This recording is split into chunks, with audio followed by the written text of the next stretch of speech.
Alors ce matin, Église, j'aimerais vous parler de la faveur de Dieu pour nos vies. Amen. Gloire à Dieu.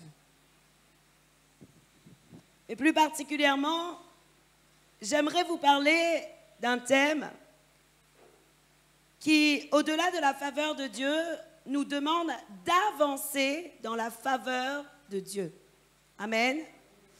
Parce que nous avons une certaine faveur, on va dire naturelle, on va dire plutôt une faveur imméritée. D'accord? Pour vous parler de la faveur de Dieu d'abord, je dois vous dire ce qu'est la faveur de l'Éternel. En réalité, la faveur de Dieu, c'est la disposition de Dieu à accorder son appui, sa glorieuse présence et sa protection à une personne. D'accord? Donc la faveur de Dieu, c'est avoir la disposition particulière de Dieu sur nos vies. Et selon la parole de Dieu, Église, comme je viens de vous dire, nous sommes tous d'abord dans une faveur imméritée. Ça veut dire quoi, une faveur imméritée? C'est une faveur que tu n'as pas cherchée. Tu n'as pas cherché en réalité cette faveur. Tu n'as rien fait pour avoir cette faveur. Tu n'as rien fait de particulier. Tu n'as rien fait de spécifique. Mais tout de même, tu as la faveur de Dieu parce que par grâce, le Seigneur a voulu toucher ta vie et a voulu te rendre libre par Jésus-Christ. Selon la parole de Dieu, la Bible nous dit dans Éphésiens 2, le verset 3, et je vais vous montrer que c'est une faveur imméritée.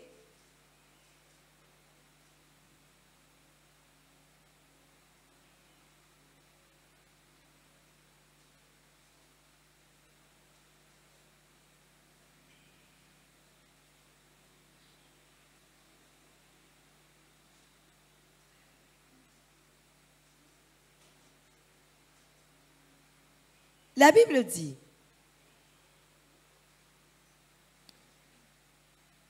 nous tous, nous étions de leur nombre. Notre conduite était dictée par les désirs de notre propre nature. Puisque nous accomplissions la volonté de la nature humaine et de nos pensées, et nous étions par notre conduite même destinés à la colère, tout comme les autres. Amen. La Bible nous dit, et si on prend les versets 1 et 2, la Bible dit que lorsque nous étions encore pécheurs, nous étions tous spirituellement morts lorsque nous obéissions à la puissance des ténèbres, c'est-à-dire au diable. Et lorsque nous nous conformions à la manière de vivre de ce monde, la Bible dit que nous étions spirituellement morts. Et le verset 3 que je viens de vous lire nous dit qu'en réalité, nous tous, nous étions destinés à subir la colère de Dieu. D'accord? Mais le verset 5 nous dit, nous qui étions morts en raison de nos fautes, il nous a rendus à la vie avec Christ, et c'est par grâce que vous êtes sauvés. Ce qui veut dire qu'alors que nous méritions la colère de Dieu, Dieu nous a sauvés par grâce par Jésus-Christ. D'accord? Donc cette définition de la grâce, cette définition de la faveur est une faveur imméritée. Nous sommes tous là parce que Dieu nous a aimés le premier. Nous sommes tous là et nous avons la possibilité de suivre le Christ parce que Jésus nous a choisis d'abord. Parce que le Seigneur a payé de sa vie pour nous, il est mort et ressuscité pour nous, alors aujourd'hui nous avons la possibilité d'entrer dans la vie éternelle. Et ça, c'est la grâce de Dieu, c'est la faveur de Dieu première qui est et qui existe pour tous les hommes. La Bible nous dit d'ailleurs que Dieu ne veut pas que le méchant meure. La Bible nous dit que le cœur de Dieu et le désir de Dieu est que tous ceux qui croient soient sauvés. D'accord? Ce qui veut dire, Église, que même ceux qui se perdent pour le moment et qui peuvent avoir part à l'écoute de la parole, à la bonne nouvelle de Jésus-Christ, même eux, ils peuvent avoir part à la faveur imméritée de Dieu. D'accord? Mais aujourd'hui, Église, je crois vraiment qu'au-delà de la faveur imméritée de Dieu, nous pouvons avoir une faveur particulière de Dieu sur nos vies. Je crois qu'au-delà de la faveur imméritée qui est donnée à tous, qui est ouverte à tous, nous pouvons avoir une faveur bien supérieure, qui n'est pas commune, qui t'appartient à toi et que le Seigneur veut te donner, suivant ta relation avec lui, suivant ton intimité avec lui et suivant la consécration que tu as pour lui. Je crois vraiment en cela parce que la Bible nous montre qu'il y a des hommes dont Dieu a disposé particulièrement leur faveur, sa faveur dans leur vie. Si on prend l'exemple de Noé, alors que Dieu voulait tout détruire sur la terre, il y avait un homme qui avait la faveur spécifique de Dieu et cet homme, c'était Noé. Et vous savez pourquoi Noé avait la faveur de Dieu spécifique? Parce que Noé était un homme juste, intègre et qui marchait avec Dieu et selon Dieu. Comme Noé était juste, intègre et qu'il marchait selon Dieu, il avait une faveur spécifique sur sa vie. Il en est de même pour d'autres dans la parole de Dieu. David est celui que Dieu disait qu'il était le roi selon son cœur. Ce qui veut dire que David avait une faveur particulière de Dieu sur sa vie. Moïse avait une faveur particulière de Dieu sur sa vie. Joseph avait une faveur particulière de Dieu sur sa vie. Pas Joseph, le mari de Marie, mais Joseph, le fils de Jacob. D'accord? Joseph avait une faveur particulière sur sa vie. Et vous devez comprendre, Église, que même Jésus avait une faveur particulière sur sa vie. Et il y a un verset biblique qui me fait dire qu'on doit avancer et croître en faveur de Dieu. C'est le passage de Luc 2, le verset 52, où la Bible nous dit que Jésus grandissait, il progressait en sagesse, en stature et en grâce pour Dieu et pour les hommes. Et dans une autre version, la version française d'Arby, de Luc 2, le verset 52, la Bible dit « Jésus avançait en sagesse et en stature et en faveur auprès de Dieu et des hommes. » Ce qui veut dire que si Jésus avançait en faveur, nous devons avancer en faveur avec Dieu. Si Jésus lui-même était celui qui avançait en faveur ou en grâce, parce que grâce et faveur, c'est la même chose. Si Jésus avançait en faveur et en grâce, à combien plus forte raison, nous pouvons être de ceux qui avancent en faveur. Et pour avancer en faveur, Église, tu dois avoir une vie selon le cœur de Dieu.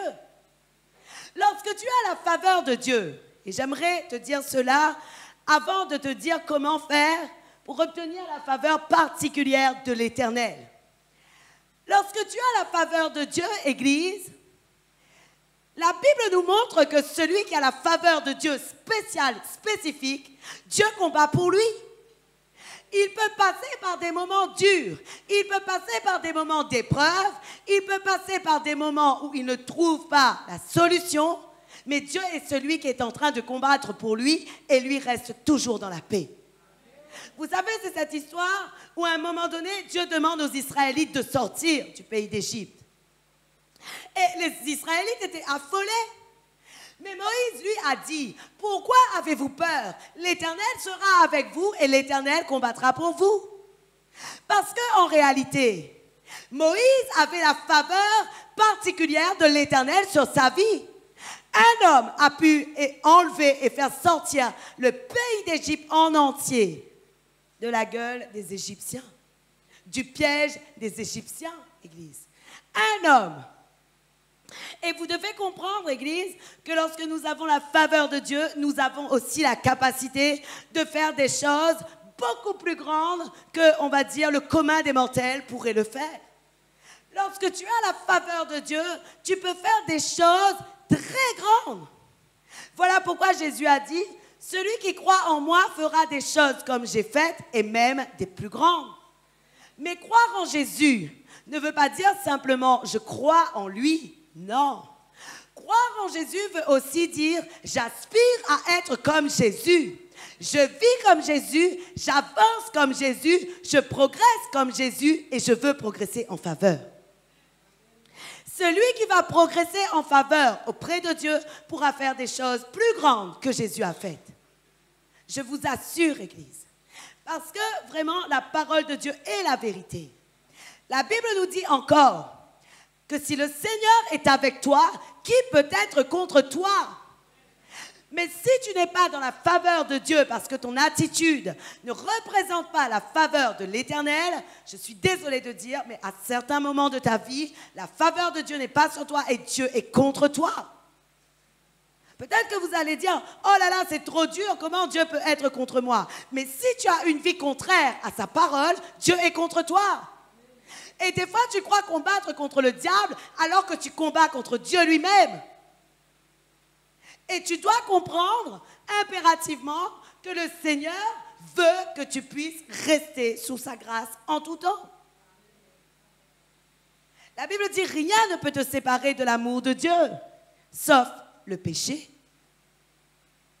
Rien ne peut te séparer de la présence glorieuse de Dieu, sauf le péché. Pourquoi? Parce que Dieu ne peut pas s'associer au péché. Dieu est saint. Il ne peut pas s'associer au péché. Ce qui veut dire, Église, que lorsque tu as une vie contraire à la parole de Dieu, je suis désolée de dire, mais tu n'es pas entièrement dans la faveur de Dieu. Il y a une faveur imméritée sur ta vie, oui, ou si tu te repens, tu pourras impérativement revenir à Dieu, et ça, c'est clair. Mais cependant, toi-même, tu mets ta propre vie en danger. Toi-même, parfois, tu as des risques dans ta vie parce que tu as été contraire à la parole de Dieu. Et alors tu dis, Seigneur, mais tu t'es éloigné de moi ou quoi? Mais si tu es contraire, je suis désolée de dire, il y a une séparation entre toi et Dieu. Même la Bible le dit dans Isaïe 59, il dit, pensez-vous que la main de l'Éternel soit trop courte pour vous sauver ou l'oreille de l'Éternel trop dure pour vous entendre? Il dit non, ce sont vos fautes, ce sont vos transgressions qui mettent une séparation entre vous et Dieu. Ce sont vos fautes et vos transgressions qui mettent une séparation entre vous et Dieu. Ce qui veut dire que rien ne peut nous séparer de l'amour de Dieu, sauf si nous-mêmes nous nous soumettons à des choses contraires à sa parole. Et ça, c'est la réalité des choses.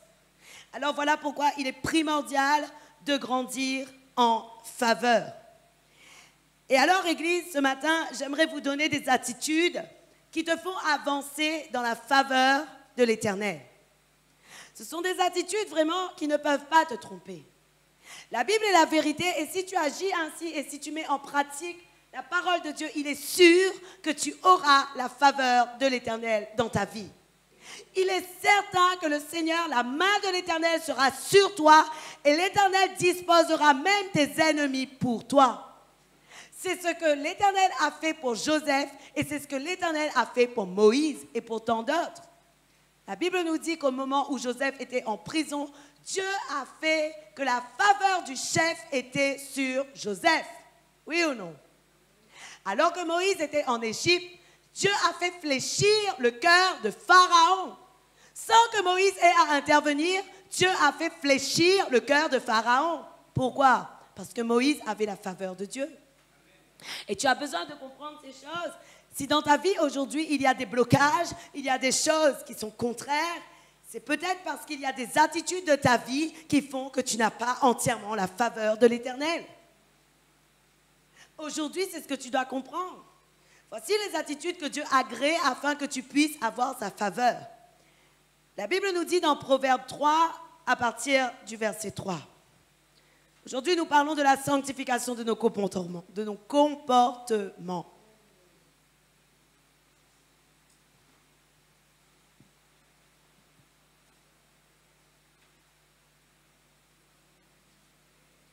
La Bible dit dans Proverbe 3, à partir du verset 3.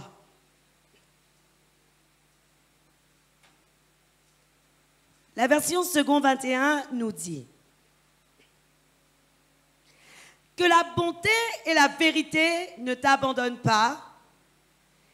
Attache-les à ton cou, écris-les sur la table de ton cœur. Écoute bien ce que le verset 4 dit. Il dit, tu trouveras ainsi grâce et bon sens aux yeux de Dieu et des hommes. Amen. Dans la version Louis II, j'aimerais quand même vous donner ce premier passage du verset 3. La Bible dit que la bonté et la fidélité ne t'abandonnent pas. Alors, ce que le Seigneur cherche, afin que tu puisses trouver la faveur de Dieu, non seulement aux yeux de Dieu, mais aussi aux yeux des hommes, le Seigneur te demande de marcher en tout temps dans la bonté, dans la vérité, mais aussi dans la bonté et dans la fidélité. Aujourd'hui, Église, j'ai remarqué quelque chose. Le peuple de Dieu font des compromis avec les attitudes et les comportements que le Seigneur lui demande. Dieu te dit, pour avoir ma faveur en tout temps, pour avoir la faveur des hommes également, tu dois vivre dans la bonté, dans la vérité et dans la fidélité.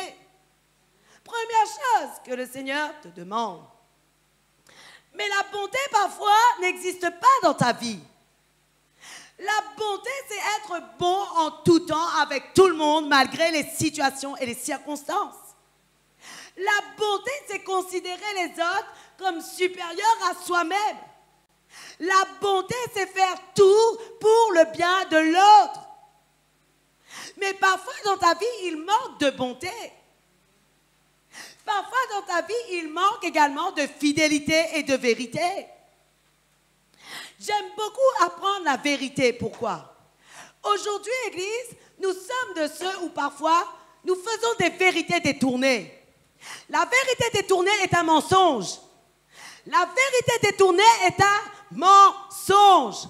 Ce qui veut dire que si tu es dans des vérités détournées, tu n'es pas dans la vérité et tu n'as pas la faveur de Dieu. Moi, je connais beaucoup de gens. Ils viennent me dire, pasteur, j'ai fait ça comme ça, mais j'ai dit ça comme ci, j'ai fait ça comme ça. Le Saint-Esprit en moi me dit mensonge. Le Saint-Esprit en moi me dit mensonge. Vous savez pourquoi? Parce qu'il y a des gens parfois, ils disent des vérités détournées. Ils n'ont pas accompli la chose de cette manière, mais ils te répètent la chose dans ton sens afin que s'ils ont fait une erreur, tu ne les incrimines pas. Et il y a beaucoup de personnes comme ça. Je prends cet exemple parce que c'est un exemple réel. Mais vous devez comprendre, Église, que le mensonge est quelque chose que Dieu est. Le Seigneur déteste le mensonge. Le Seigneur en a horreur parce qu'il a dit dans sa parole, le père du mensonge, c'est le diable. Ne crois pas que lorsque tu vas me dire quelque chose qui est contraire, je ne vais pas savoir parce que le Saint-Esprit habite en moi et que le Saint-Esprit me révèle la vérité de ton cœur. La faveur de Dieu commence par la vérité dans ton cœur. La faveur de Dieu commence par les choses vraies de ton cœur. Et si ton cœur est détourné, tu n'as pas la faveur de Dieu. La vérité est celle-là. Le Seigneur, aujourd'hui, vous allez voir, beaucoup de versets correspondent à ton comportement et à ton attitude pour avoir la faveur de Dieu. Mais si ton attitude est mauvaise vis-à-vis des autres, comment ton attitude pourrait-elle être bonne vis-à-vis de Dieu?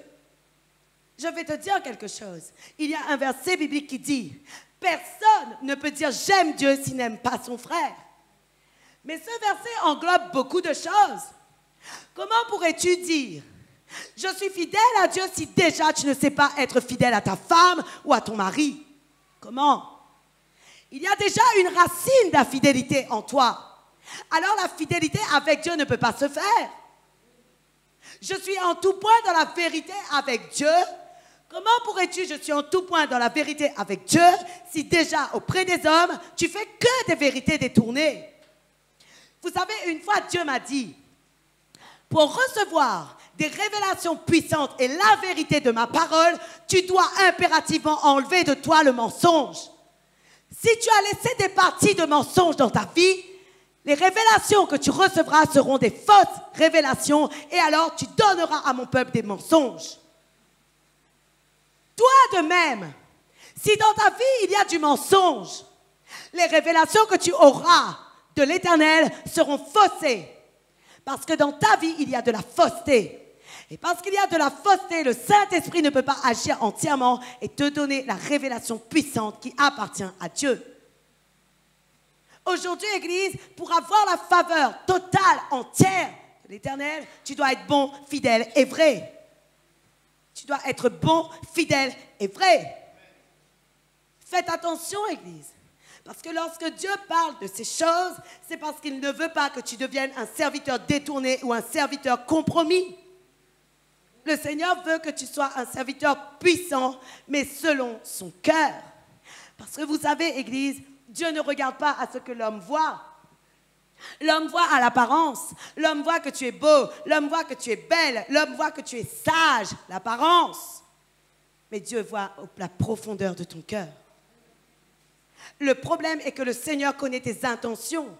Le problème est que le Seigneur connaît la profondeur des racines qui sont dans ton cœur et le mélange qui existe dans ton cœur. S'il y a une part de mensonge, en réalité, il n'y a pas entière vérité parce que c'est mélangé. Donc c'est ambigu.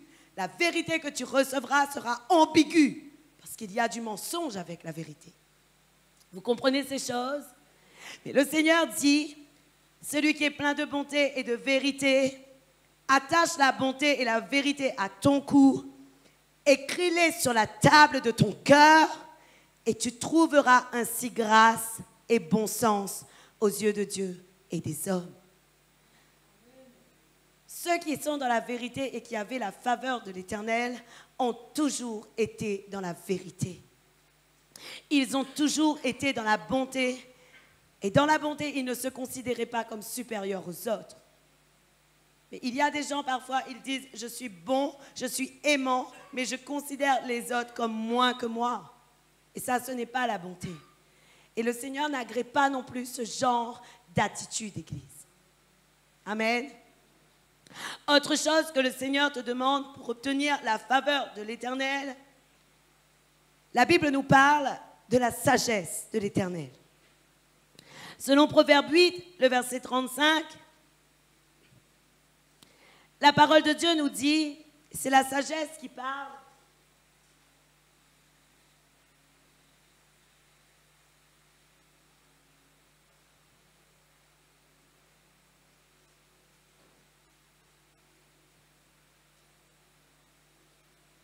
Proverbe 8, le verset 35, la Bible dit, en effet, celui qui me trouve a trouvé la vie.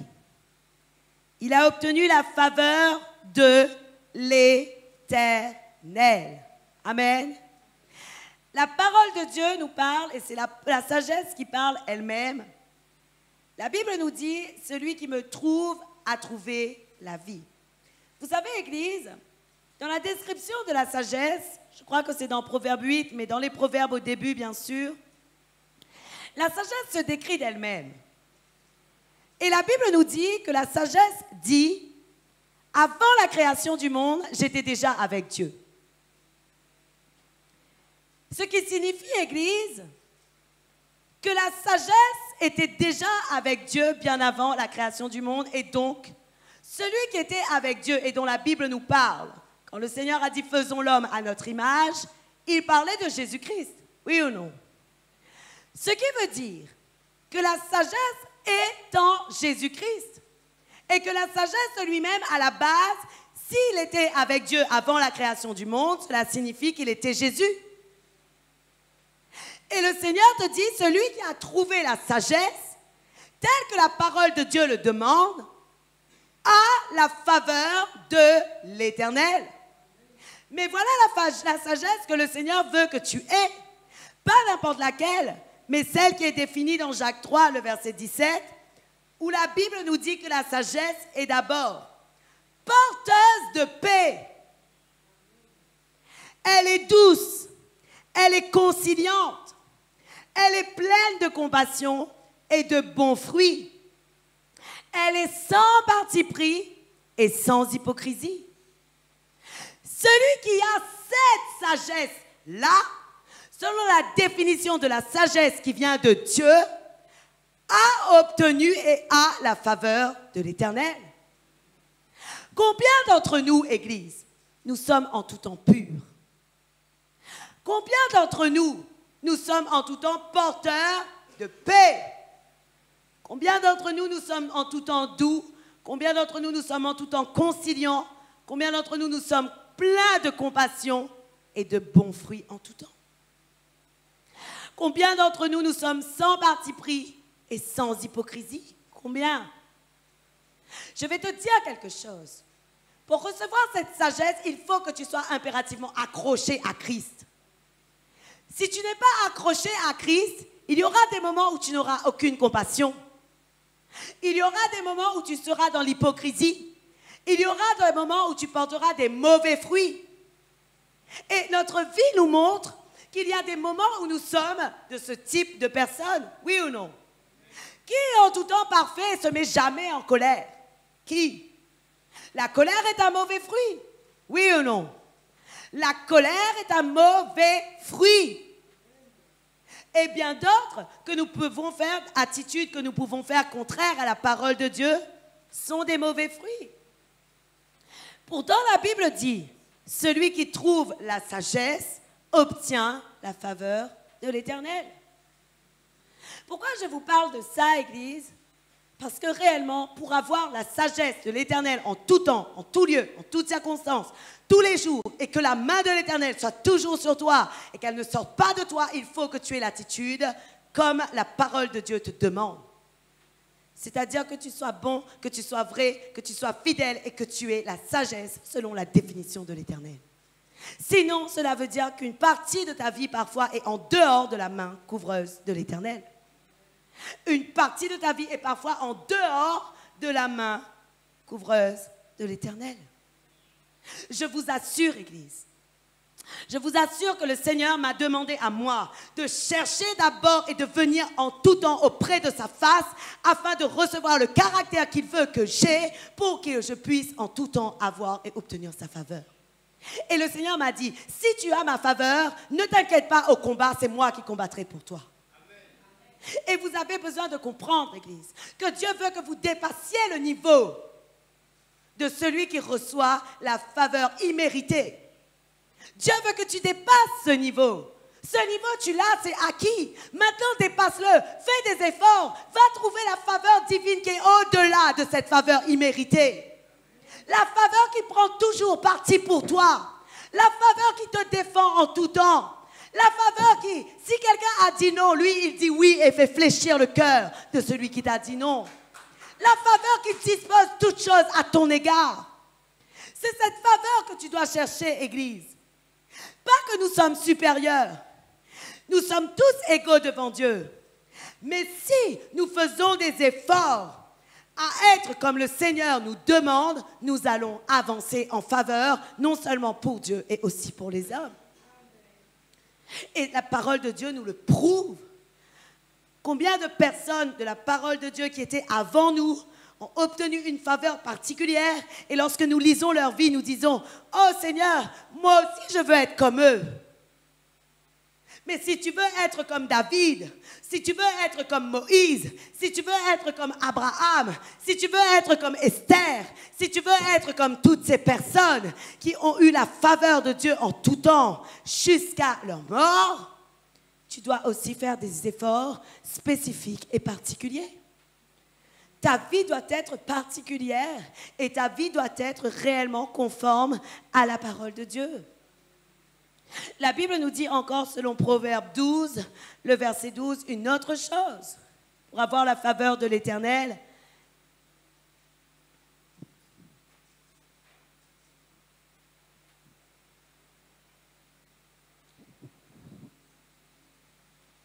la Bible dit, je vais vous lire la version, d'abord second 21, et ensuite la version français d'Arby. La Bible dit, Proverbe 12, le verset 2. L'homme de bien obtient la faveur de l'Éternel, mais le conspirateur est condamné. Wow.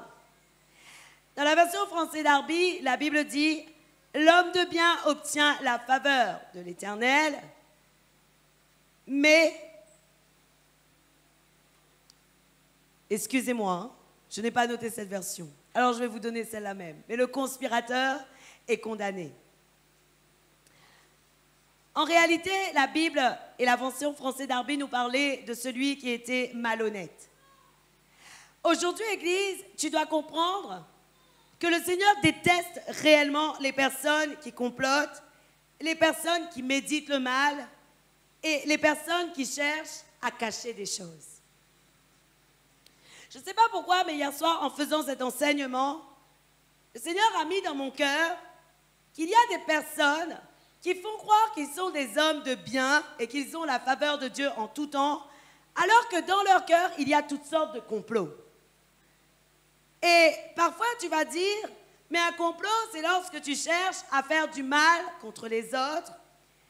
Mais le Saint-Esprit, en moi, m'a montré des choses très infimes et m'a dit que même ces choses étaient des complots. Et voici de quoi on parlait. Le Saint-Esprit me montrait un couple qui était là où l'homme et la femme faisaient des choses cachées contre leur mari ou contre leur femme. C'est-à-dire que c'est comme si tu prenais l'argent de la famille et que tu faisais des choses qui n'étaient pas en réalité associées ou en accord avec le désir de ta femme. Et le Saint-Esprit a parlé à mon cœur là-dessus et il m'a dit, cette attitude est un complot. Et le fait d'agir de cette sorte est contraire à la parole de Dieu. Et pour Dieu, tu n'es pas un homme de bien. Alors il faut revoir ta considération pour ta femme et revoir ce que tu fais en accord avec elle. Et de même pour la femme avec son mari, c'est la même chose. Le Saint-Esprit m'a aussi parlé et m'a dit de prendre cet exemple en vous disant, il y a des personnes qui organisent des choses en dehors de la volonté, de l'autorité de l'Église. Ils conspirent, ils organisent, ils font des plans, alors que l'autorité de l'Église n'a pas encore eu la confirmation ou la direction du Seigneur. Mais le Saint-Esprit m'a dit, si vous commencez à faire des petits clans, ça deviendra des complots.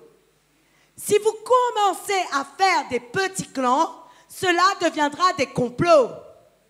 Et il y a des personnes parfois qui commencent à détourner une personne, puis deux, puis trois, et puis ils se mettent d'accord sur quelque chose, parfois même d'accord sur des péchés et des attitudes qui sont mauvaises, et alors au lieu d'être dans la volonté de Dieu et dans le cœur de l'Éternel, ils sont en dehors du cœur de l'Éternel. Deux exemples que le Saint-Esprit m'a demandé de prendre, parce qu'il m'a dit, voilà ce qu'il faut dire à l'Église. Aujourd'hui, Église, vous devez comprendre que celui qui est un homme de bien, c'est-à-dire qui ne complote pas, qui ne fait rien de détourné et rien de caché, obtient la faveur de l'Éternel. Mais celui qui fait des choses qui sont cachées et détournées, malheureusement, il n'a pas la faveur de Dieu. Et s'il n'a pas la faveur de Dieu, cela sous-entend en réalité qu'il est en dehors de la protection de l'Éternel. Et alors, à ce moment-là, ta vie peut être soumise aux attaques extérieures. Ta vie peut être soumise à toutes sortes de choses qui pourraient te faire tomber parce que la faveur de l'Éternel s'est retirée de toi. Aujourd'hui, je vais vous prouver, Église, que la faveur de l'Éternel peut se retirer d'un homme. Vous pensez, oh, on a une faveur imméritée, c'est bon. Mais la réalité des choses est que la faveur de l'Éternel est possible qu'elle se retire d'un homme. Oui ou non? Je te pose une question. La faveur de l'Éternel ne s'était pas retirée de Samson? La faveur de l'Éternel s'est retirée de Samson. Pourquoi la faveur de l'Éternel s'est retirée de Samson? Parce qu'en réalité, Samson n'avait pas de consécration. Samson était un homme. Il était un homme qui était arrogant. Il était un homme qui était supérieur et qui se considérait comme supérieur aux autres. Il était un homme qui ne respectait pas les choses de l'Éternel. Il était un homme qui avait une force, oui. Il avait une faveur imméritée au début parce que Dieu l'avait choisi. Et le Seigneur avait dit à sa mère, tant que tu ne couperas pas ses cheveux, il sera consacré à moi. Mais dès que la faveur imméritée s'est éloignée de lui, il n'a plus eu la faveur divine de l'Éternel et le Seigneur n'était plus avec lui. Et alors, les Philistins l'ont terrassé. La Bible nous montre, Samson négligeait les choses de Dieu. Il négligeait les choses de Dieu parce qu'en réalité, lui, il avait des choses physiques qu'il attachait à une consécration. Mais lorsqu'il a perdu ces choses physiques qu'il attachait à la consécration, le seul lien qu'il avait avec Dieu, c'était ses cheveux. Le seul lien qu'il avait avec Dieu était ses cheveux. Oui ou non? Est-ce qu'il avait une vie de prière? Lis l'histoire de Samson et tu verras que non. Est-ce qu'il respectait les autres? Lis l'histoire de Samson et tu verras qu'il ne respectait pas les autres. Parfois, Église, tu peux être celui qui perd un moment de consécration. Mais si ton cœur est pur, la faveur de Dieu restera avec toi. Maintenant, si tu n'as ni consécration ni cœur pur, où est la faveur de Dieu? Où est la faveur de Dieu si tu n'as ni consécration ni cœur pur? Où est-elle? Elle se retirera de toi. Oui ou non? La vérité est celle-là. Samson est la preuve même que la faveur de l'Éternel peut sortir de nos vies si nous ne sommes pas comme le Seigneur veut que nous soyons. Et il y a beaucoup de gens ici, ou ici, je veux dire dans le monde, qui sont comme ça. Ce sont des chrétiens, ils s'appuient sur la faveur imméritée. Oh, moi, le Seigneur a donné Jésus pour que je sois libéré, pour que je puisse vraiment avoir part à la vie éternelle. Mais moi, je n'ai pas besoin de faire des efforts. Je n'ai pas besoin de prier.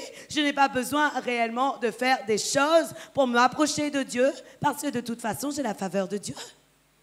Le jour où il se passe des moments difficiles, le jour où tu es éloigné de la présence glorieuse de Dieu, tu chutes parce que toi-même, tu n'avais aucune vie de prière, aucune vie de consécration et que tu n'avais pas préparé ton cœur à toutes les problématiques et les choses qui pouvaient se venir dans ta vie.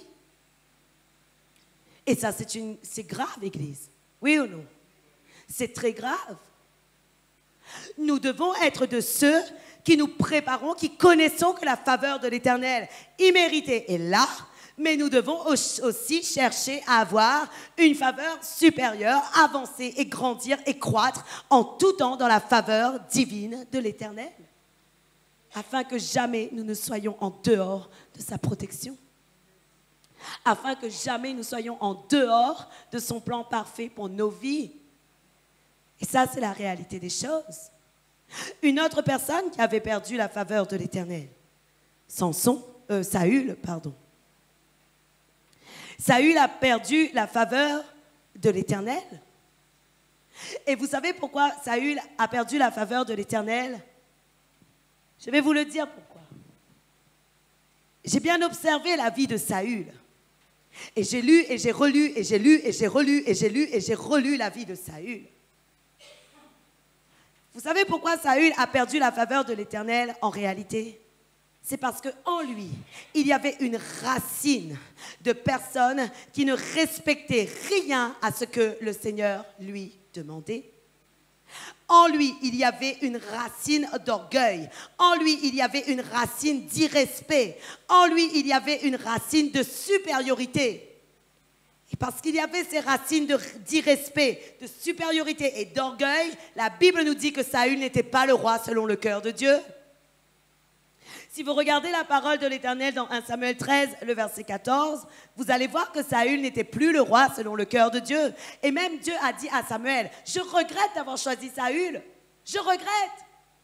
Je regrette de l'avoir choisi, ce que Dieu avait dit à Samuel.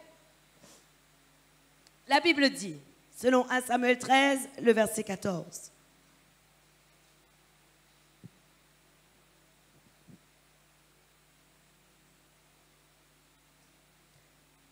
La Bible nous dit que Samuel avait dit à Saül, « Mais maintenant ton règne ne durera pas. L'Éternel s'est choisi un homme selon son cœur, et il l'a destiné à être le chef de son peuple. Cela arrivera parce que tu n'as pas respecté ce que le Seigneur t'avait ordonné. Dans le cœur de Saül, il y avait l'irrespect.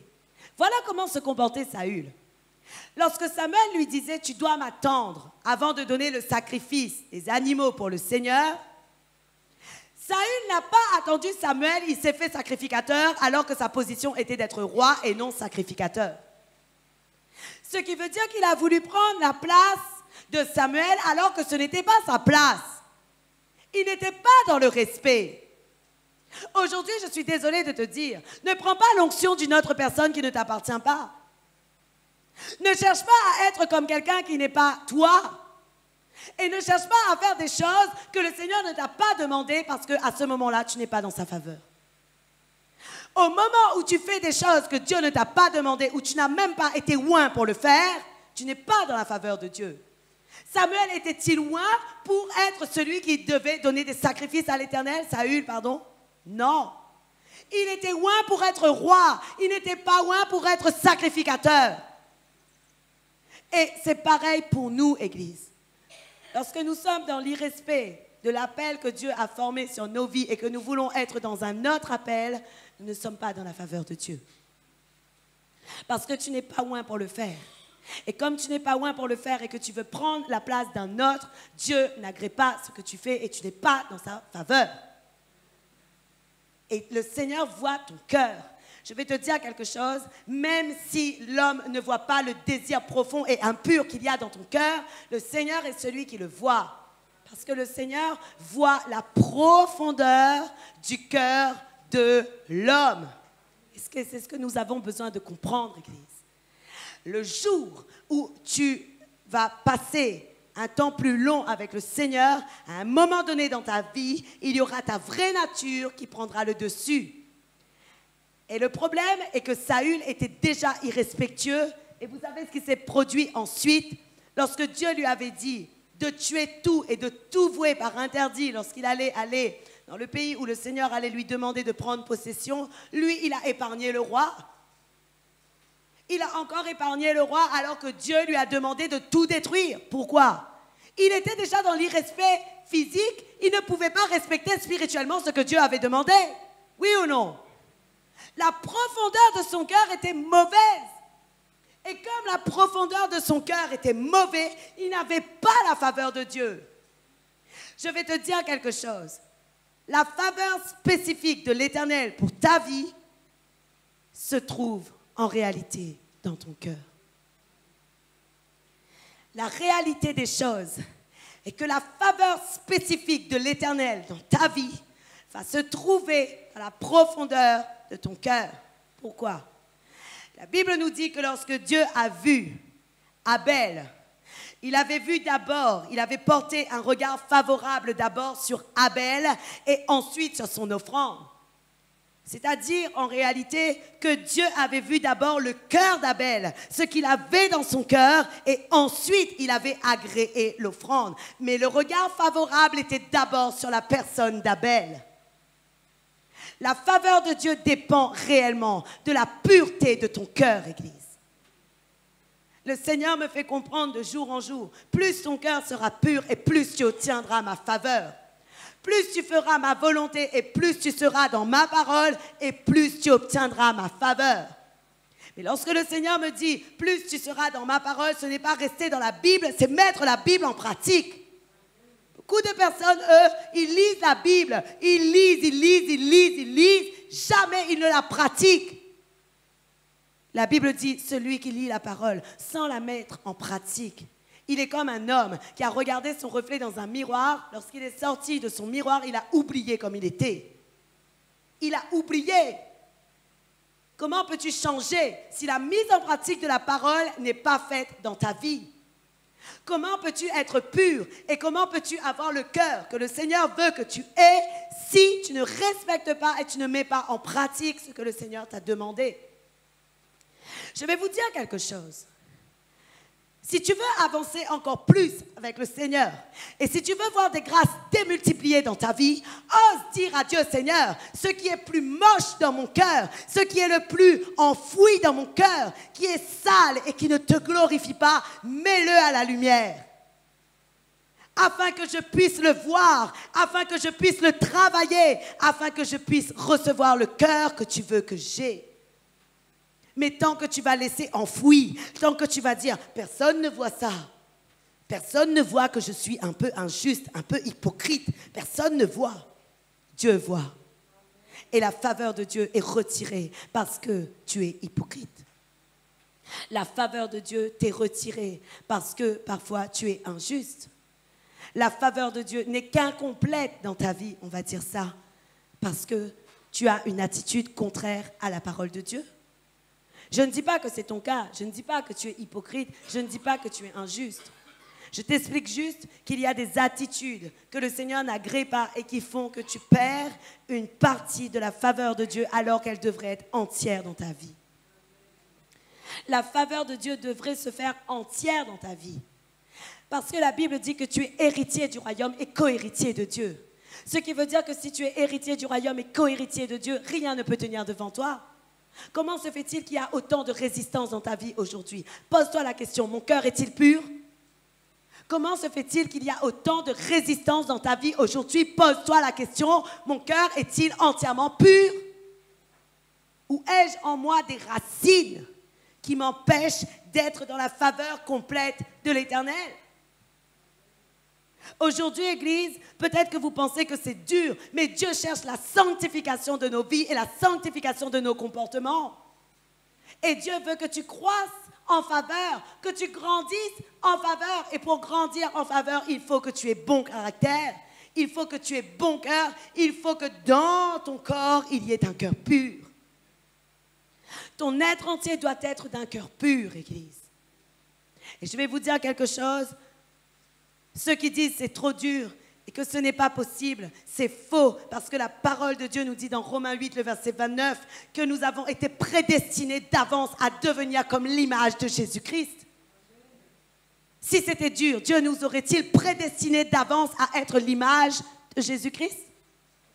Non.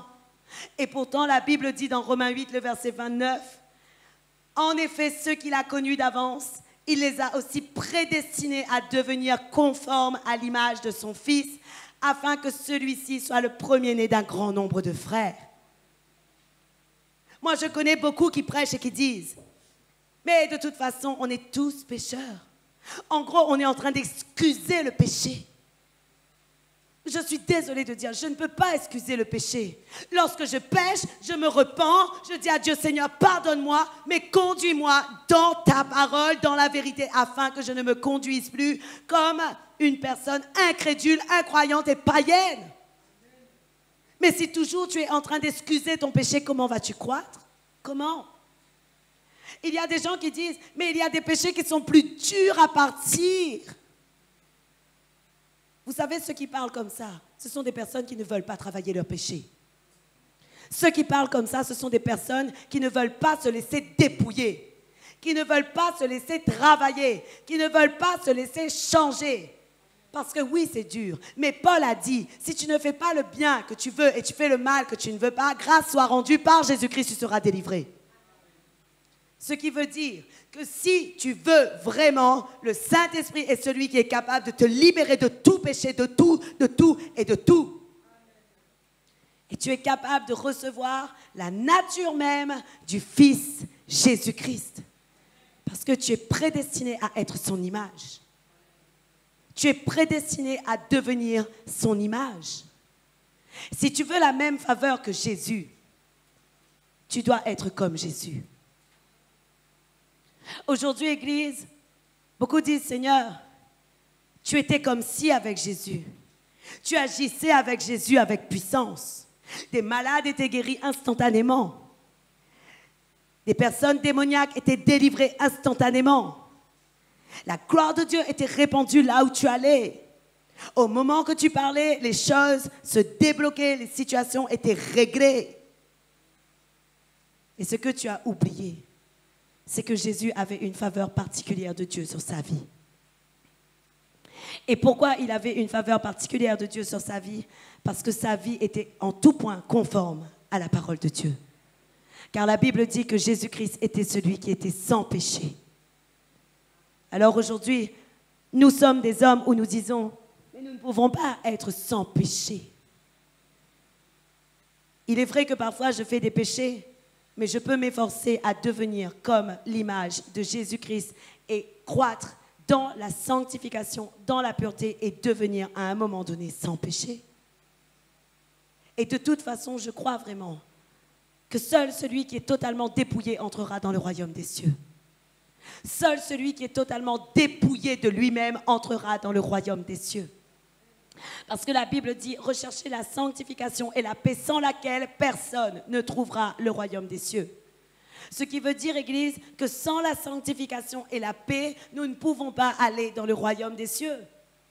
Pour ceux qui croient qu'il y a encore un purgatoire et que tu as le temps d'attendre et de travailler et de demander à Dieu pardon pour tes péchés, c'est faux. Le purgatoire n'existe pas. La Bible dit dans Hébreux 9, le verset 27, « Tout être humain est destiné à mourir une seule fois, après quoi vient le jugement. » Ce qui veut dire que tu ne peux pas être là à attendre et à expier tes péchés dans le purgatoire. C'est injuste, oui ou non? Toi, en tant que chrétien, tu te sanctifies, tu sanctifies ta vie et tu veux vraiment faire et avoir le royaume des cieux. Et l'autre, il ne fait rien, il arrive au purgatoire tranquille et il expie ses péchés. C'est faux. C'est contraire à la parole de Dieu. La Bible nous dit que tout être humain est destiné à mourir. Il est réservé aux êtres humains de mourir une seule fois, après quoi vient le jugement. Qu'est-ce que vous comprenez? Tu meurs, tu vas soit en enfer, soit au paradis. Tu meurs, tu es jugé. Oui ou non? Il n'y a pas un moment, une salle d'attente. Ça n'existe pas, cette salle. Ta salle d'attente du royaume est sur la terre. Et c'est sur la terre que tu es en train de travailler pour ta sanctification. C'est sur la terre que tu es en train de travailler pour être comme Dieu veut que tu sois. Et ce qui est merveilleux, c'est que Dieu a donné son Saint-Esprit pour te conduire en tout point dans sa vérité. Dieu a donné son Saint-Esprit afin que par l'Esprit, tu fasses mourir les manières d'agir de ton corps et que tu vives. Voilà pourquoi Dieu a donné son Saint-Esprit. Pour que tu fasses mourir ta manière d'agir dans ton corps et que tu puisses vivre par l'Esprit de Dieu. Alors, si tu veux obtenir la faveur de Dieu en tout temps, vis la vie que le Saint-Esprit veut te donner. Vis la vie conduite par le Saint-Esprit, mais ne vis pas une vie contraire à la parole de Dieu. Sois bon, sois fidèle, sois dans la vérité, sois sage, sois juste, sois respectueux, obéissant. Apprends réellement à être en tout point comme le Seigneur veut que tu sois. Et tu obtiendras, Église, non seulement la faveur de Dieu, mais aussi celle des hommes. Je suis convaincue que tu obtiendras non seulement la faveur de Dieu, mais aussi celle des hommes. Parce que Jésus-Christ a dit dans Luc 2, le verset 52, « Il croissait et il avançait en faveur de Dieu et des hommes. » En réalité, tous ceux qui étaient destinés à Jésus obtenaient sa faveur. Tous ceux qui étaient destinés à Jésus agissaient favorablement pour Jésus. Et aujourd'hui, tu dois comprendre, Église, que Jésus avait vraiment la faveur de tous. Effectivement, il a été mis sur la croix. Mais ça, ce n'était pas une question de faveur, c'était une question de plan de Dieu dans sa vie. Ce n'était pas une question de faveur, mais une question de plan de Dieu pour sa vie. Mais en tout point, Jésus avait la faveur de l'Éternel. Qui veut être comme Jésus dans cette pièce? Si tu veux être comme Jésus, et si tu veux vraiment être comme le Fils, tu dois en tout point, Église, travailler comme je viens de te dire, afin d'avancer dans la faveur divine de l'Éternel. Je vous assure, Église, celui qui a la faveur de Dieu, il connaît des choses du royaume que personne n'a jamais connues. Vous savez, Jésus avait la faveur de Dieu, et parce qu'il avait la faveur de Dieu, il connaissait tout ce qui était de Dieu. Même sur la terre, il recevait tout ce qui était de Dieu pour donner aux autres. Combien d'entre nous voulons être de ceux qui connaissent tout ce qui concerne le Père? Lorsque tu as la faveur de Dieu, je te l'assure, Dieu va te donner des révélations puissantes sur le royaume que seul toi peux connaître. Lorsque tu as la faveur de Dieu, Dieu va te conduire dans des choses que toi-même tu n'imaginais pas. Lorsque tu as la faveur de Dieu, Dieu va te dire ton présent, mais Dieu va te dire aussi ton futur. Dieu va te dire ce qui va se produire et Dieu va te conduire dans toute la vérité telle qu'il veut que tu l'aies, afin que tu ne t'égares jamais dans ses voies. Alors je vais te dire quelque chose, il est primordial d'abord d'avoir la faveur de l'Éternel. Il ne sert à rien d'avoir l'agrément des hommes si tu n'as pas la faveur de Dieu. Parce que l'agrément des hommes te conduit souvent dans la perdition. Mais la faveur de Dieu te conduit en tout point dans la voie qu'il a tracée pour toi. Je suis convaincue que le Seigneur peut nous montrer en tout temps notre avenir, nos voies et ce qu'il a prévu pour nos vies. La parole de Dieu nous montre des révélations puissantes que les apôtres ont reçues. La parole de Dieu nous montre des révélations puissantes que des prophètes ont reçues. Et la Bible nous dit, dans les derniers temps, le Seigneur répandra de son esprit sur toute chair. La Bible dit, vos fils et vos filles prophétiseront. Ça veut dire qu'en tout temps, nous pouvons être des prophètes sur nos vies et sur la vie des autres. Oui ou non? En tout temps, nous pouvons être des prophètes non seulement sur nos vies, mais également sur la vie des autres. Et tu dois comprendre, Église, que seul celui qui a une faveur particulière reçoit réellement le secret du cœur de Dieu. Ce que le Seigneur m'a dit, cherche d'abord ma faveur et ensuite je combattrai pour toi. Et vous avez besoin de comprendre, recherche sa faveur et Dieu disposera toutes choses devant toi. Tu n'auras même pas besoin de savoir qu'est-ce que les autres sont en train de faire contre toi parce que le Seigneur aura déjà tout disposé en ta faveur. Tu n'auras pas besoin de trouver un moyen de te sécuriser parce que ta sécurité sera en Dieu. Tu n'auras pas besoin de prévoir un plan comme si prévoir une assurance vie parce que le Seigneur sera ton assurance. Et lorsque tu as la faveur de Dieu, c'est ainsi que le Seigneur veut agir avec toi. Aujourd'hui, le Seigneur m'a demandé de vous encourager à dépasser la faveur imméritée et à chercher la faveur divine qui est au-delà de celle qui est imméritée. Cherche cette faveur et tu vivras longtemps et heureux selon les voies de Dieu. Amen. Que le Seigneur vous bénisse. Allons louer le Seigneur. Amen.